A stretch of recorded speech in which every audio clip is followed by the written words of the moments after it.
எஸ்ஐஆருங்கிற விஷயத்தை எடுத்து திமுக வழக்கு தொடர்ந்துருக்காங்க. ஏன்னா அவங்க சட்டத்துக்கு எதிராக இருக்குது அப்படின்னு நிறைய விஷயத்த சொல்லி வழக்கு தொடர்ந்துருக்காங்க. உச்சநீதிமன்றத்தை தொடர்ந்துருக்காங்க.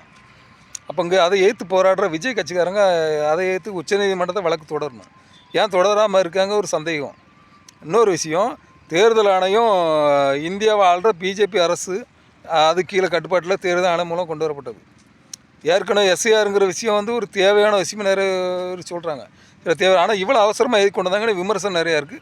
அவங்க கொடுத்த 13 ஆவணங்களையும் நிறைய விமர்சனம் பண்ணி செய்திகள் வருது. அது உண்மை செய்தியாகவும் இருக்குது.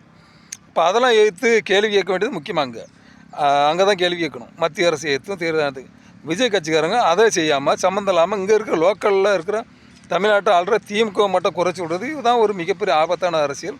இவங்களுக்கு அந்த புரிதல் இல்லைன்னு நினைக்கிறேன் நான்.